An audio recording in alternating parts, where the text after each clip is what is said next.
이렇게 살면서 우리는 남방도 만나고 서방도 만나고 북방도 만나고 동방도 만나는 것을 형충이라고 해요. 그런데 명리학에서는 형이라고 하는 건 빠졌어요. 그렇지만 물리학에서는 형충이라는 말을 써요. 충이다라고 해서 우리가 충이라고 하잖아요. 이 서로 만나서 상충을 한다. 즉 기운이 섞인 것을 의미하는데, 이 섞여 있다라고 하는 것은 잘못된 것을 고칠 기회가 있다는 뜻이죠. 내가 잘하는 것으로, 그렇죠? 북방의 성향으로 살다가 보니까 오라고 하는 남방을 만났으니까 남방의 성향을 받아서 보정하거나 교정을 해서 혹은 보강해서 사는 거예요. 이거는 체와 용이 있으면 보정이 되지만 만약에 체에 용이 없는 상태에서는 교정이라고 해요. 그래서 보정과 교정이 다른 거예요. 교정이라는 건 뭐예요? 내 것을 버리고 새로운 것을 받아들이라는 거죠. 보정이라고 하는 것은 내가 하고 있는 일에 대한 것을 더 보강하거나 겸하라는 의미죠. 의미가 전혀 달라요. 내가 삼합을 가지고 있거나 방합을 가지고 있는데 다른 기운이 오면 보정하는 기운, 보강하는 기운, 통섭을 하는 기운이죠. 겸하는 기운이라고 하죠. 그런데 삼합도 없고 방합도 없다. 그러면 교정하는 운, 새롭게 시작하는 운, 이직이라고 그러잖아요. 이직. 전직이 있고 이직이 있어요. 새로운 것을, 기존의 것을 버리고 새로운 것을 받아들이라는 의미가 이제 체도 용도 없는 상태에서 충이 왔을 때, 다른 기운이 왔을 때라는 의미죠. 가령 해자축 중에서 자축이라는 게 있는데 오라는 대운이 왔다. 그러면 자축이라는 북방에서 오라고 하는 남방으로 왔죠. 또 수왕지절이 화왕지절에 온 거죠. 그런데 내가 사주에 자가 하나만 있었다면 좌우충이 되니까 내가 하고 있는 일에 오를 받아들여서 교정을 해라, 바꾸어라. 이렇게 상충에 대한 개념은 체용적 상충이 있고 체용이 아닌 상충이 있어요. 체용이 없는 상충은 교정이니까 바꾸라는 의미고, 체용이 있는 것은 보강하라는 거죠. 그러면 자축이 있는데 오가 왔으면 오를 받아들여서 남방의 성격, 그러니까 화의 성격을 받아들여서 수왕지절에 화왕하게, 북방 성격의 남방 성격을 받아들여서 보강해라. 그런데 보강하는 게 쉬울 것 같죠. 통변이라고 하는 것은 좌우충이다 그러면 바꾸란 뜻이고, 자축이라고 하는 방합이 있는데 오가 왔다는 것은 보강하라는 뜻인데, 대다수가 자기가 살아온 것을 바꾸고 싶어 하지 않는 게 통념이에요. 통념. 바꿔야 되는 것을 바꿔야 될 운이 왔을 때 바꿀 줄 아는 것을 습관을 잘 들인 자라고 말하죠. 대개 바꾸고 싶어 하지 않는 것은 대개가 악습이에요. 거의 대다수가 악습이라고 하는 것은 바꾸고 싶지 않아 하죠. 이렇게 상충에 의해서 바꾸라는 운이 오면은 대개가 나쁜 운이라고 말하는 이유는 자기가 가진 그 악습을 고치고 싶지 않기 때문에, 자기가 알고 있는 것은 고치고 싶지 않기 때문에, 즉 혁신을 이루기 싫어서 안 바꾸는 거예요. 그런 사람들이 대다수다라고 생각을 하시면 돼요. 아무리 우리가 이렇게 명량 이론을 배워도 그 이론을 통변할 때 손님이 그것을 들어주지 않으면 소용이 없어요. 대개가 들어주지 않는다고 생각하시고 대개가 이해하려 하지 않는다고 생각을 하시면 맞을 거예요. 원래는 사주에 상충이 있으면은 바뀌는 스타일이죠. 근데 통변할 때 뭐라 그래요? 정착을 못하는 사람이라고 통변을 해요. 바꾸어야 될 때, 바꿀 때가 되어서 바꾸는 것과 정착을 못하는 것은 시각의 차이죠.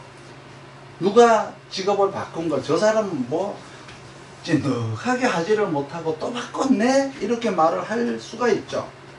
그런데 그 말을 하는 그 사람의 시각이 틀렸을 수도 있잖아요. 좋은 말로 정착을 못한 것인지 바꾼 것인지 바꿀 때가 되면 바꿔야 되겠죠. 이게 이제 방법인 거예요. 운에서 충이 되어야만이 바꾸는 거죠.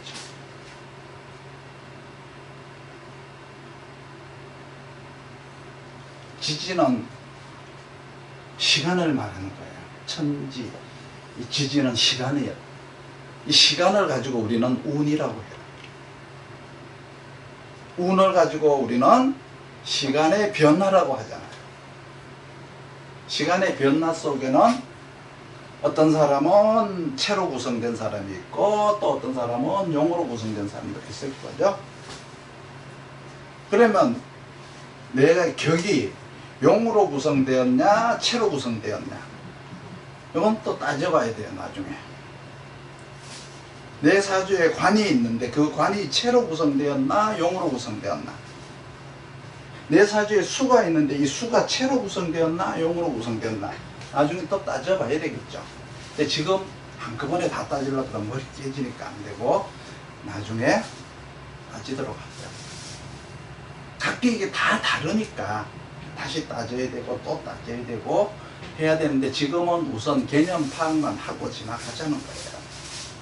그래서 합과 충, 그리고 시간으로 지지가 시간으로 지나가고 있다. 그 지나가는 그 시간의 변화를 우리는 운이라고 합니다. 그래서 글자를 하나를 읽을 때마다 가령 유다, 그러면 유를 시간으로 읽으면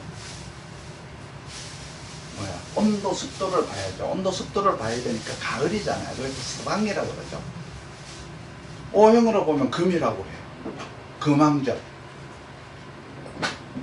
온도 습도는 서방, 건조하죠. 추수를 해야 될 때죠.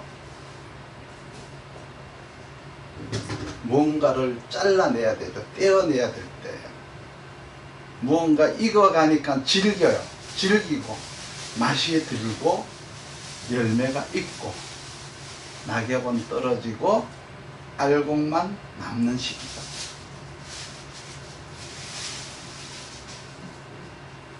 이때를 모양으로 연출을 한다면은 나뭇가지가 물이 빠지니까 가벼워지기 시작하죠. 그러니까 가지는 위로 하늘을 보고 올라가요. 사람이 가장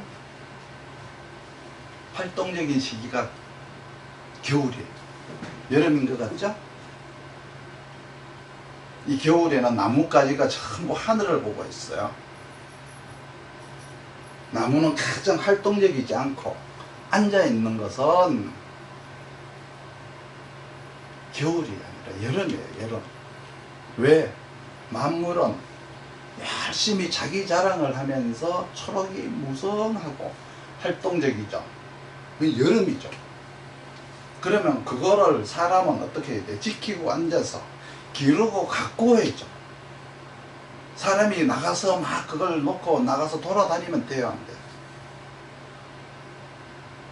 그러니까 사람이 여름에는 만물을 돌보기 위해서 자리를 지키고 있어야 돼요.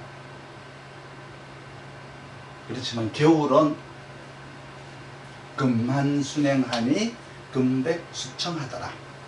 하얀 눈으로 대지가 덮여서 만물은 하나도 보이지 않는데 이때 자리를 지키고 있으면 돈은 누가 벌어요? 나가서 먹을 거 찾아와야죠. 그런데 왜 겨울은 움직이지 않는다 그러고 여름은 바쁘다고 그러죠?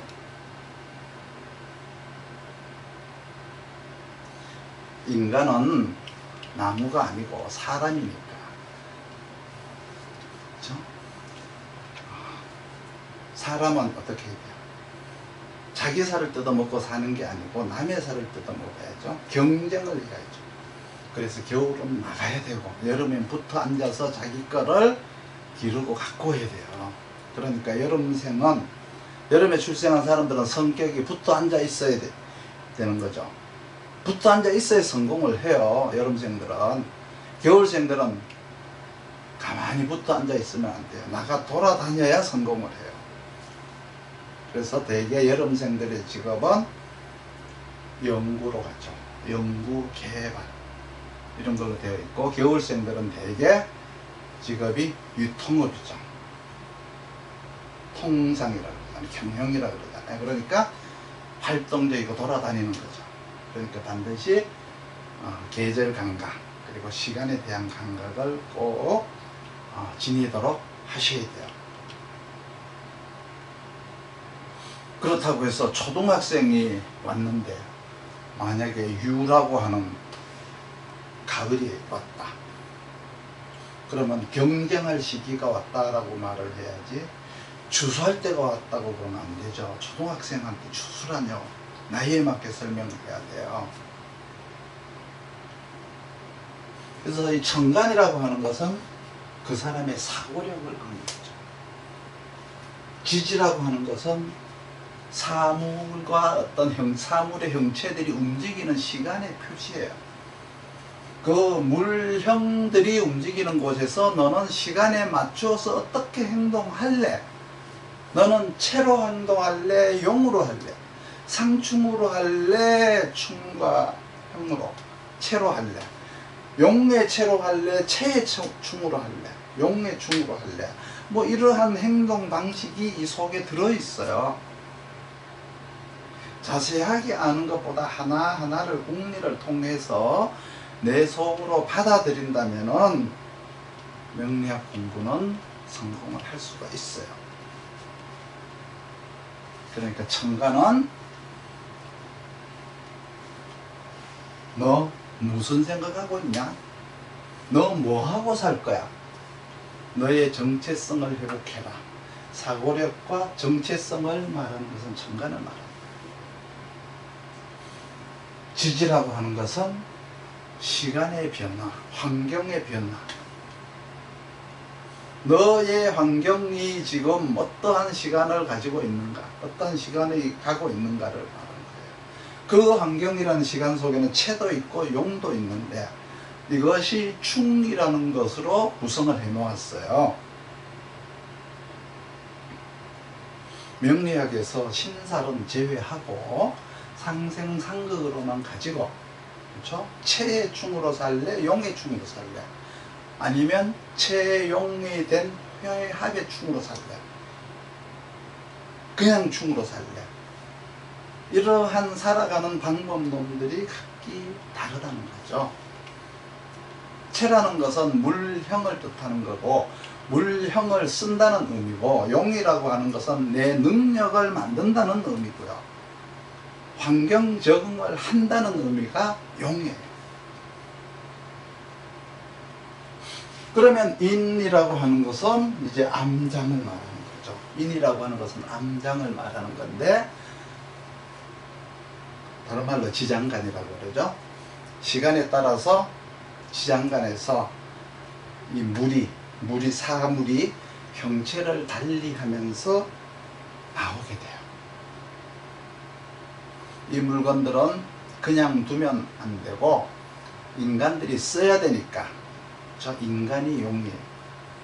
그래서 옛날 어른들은 이걸 민용오제라고 해서 이 물건들을 쓰는 제목들이 암장에 있다라고 했어요. 그래서 이것이 즉 생존이 되었고 이거를 계속 쓰다가 보니까 직업이 된 거예요. 그것을 우리는 임무라고 하고 이것을 업무라고 하죠. 통칭해서 임무를 맡는다라고 하고 원령이니까 원령이니까 사령이라고 하죠. 그래서 이러한 말을 다른 말로 인원이다 라고 해요. 인원. 그래서 이 인 속에 암장 속에는 사람이 움직인다. 그러면 암장에 있는 이 물형을 먹으러 가는 거예요. 그걸 먹으려면 쓰고 안 쓰고가 있죠. 내 사주에 암장에 있다고 해서 다 쓰는 게 아니에요. 어떤 사고력에 의해서 그거를 쓰게도 되고 못 쓰게도 되는데 천간에서 내가 보는 것만 쓰는 거예요.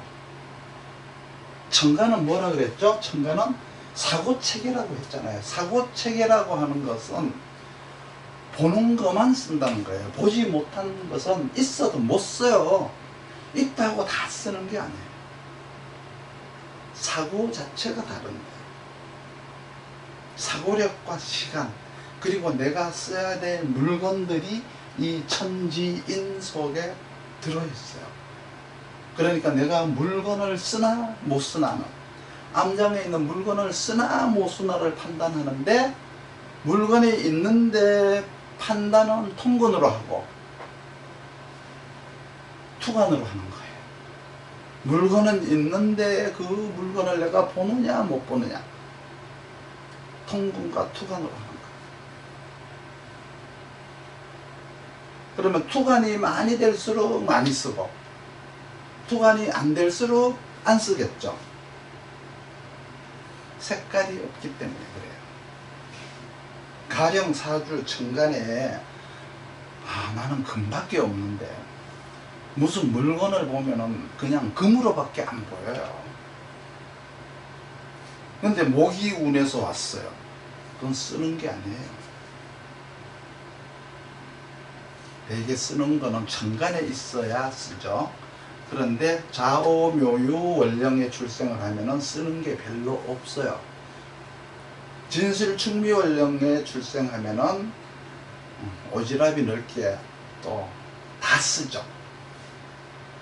암장에 있다라는 것은 내 몸이 암장에 있는 게 아니라 쓸 물건이 암장에 있는 거예요. 그래서 이거를 인간이 쓴다고 해서 민용오제다 이렇게 말을 했어요.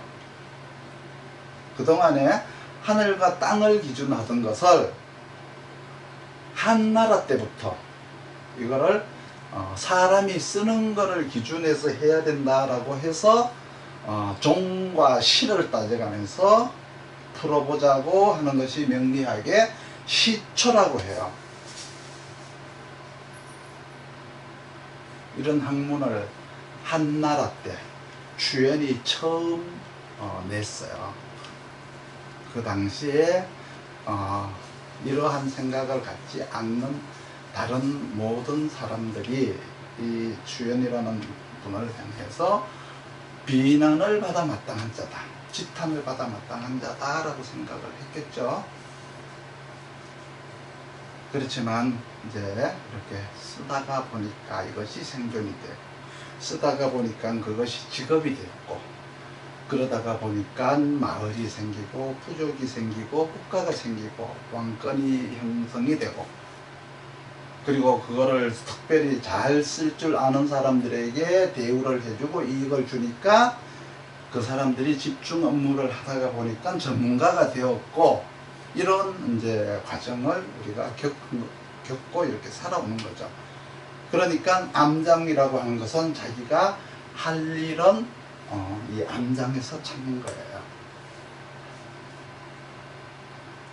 이렇게 구분이 되어 있어요. 이걸 가지고 이제 동양 철학에서는 천지인이라고 했고, 명리학에서는 이걸 삼원론이라고 해서 천원, 지원, 인원이라고 했죠.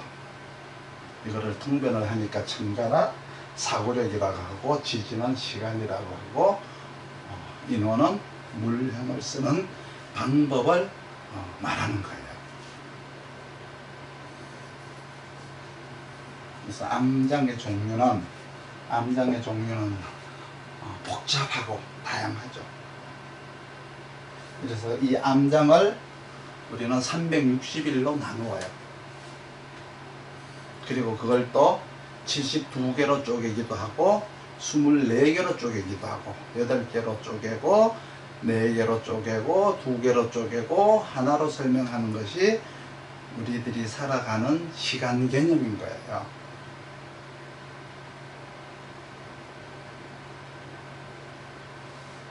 그럼 이렇게 천지인이 되었으면은, 그 다음에는 왕세강약이라는 것이 있어요.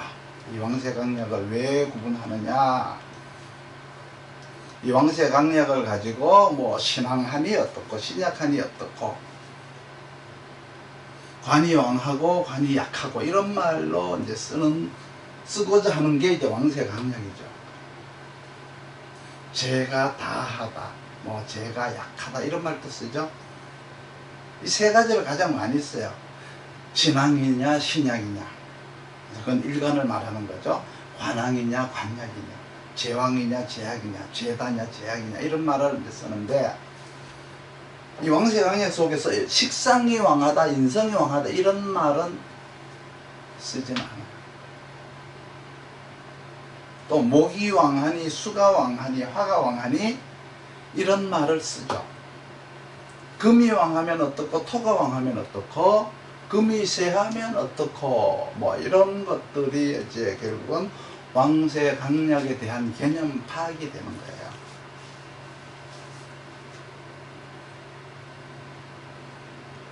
그럼 왕이라고 하는 것은 생화를 받은 것을 왕이라고 해요. 생화를 받은 것을 왕이라고 합니다. 오행으로 따진다면은 목이 수의 생을 받은 것을 왕이라고 해요. 너무 간단하죠. 쇠라는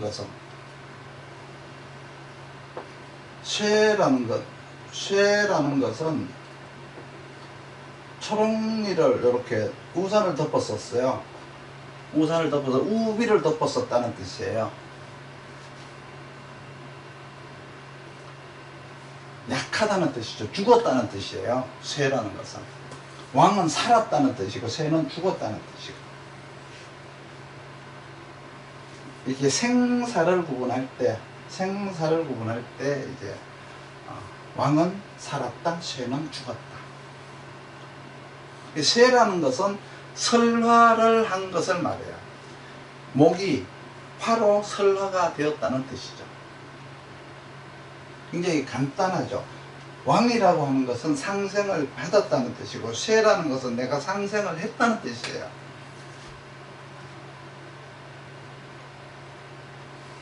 그러면 강이라는 것은,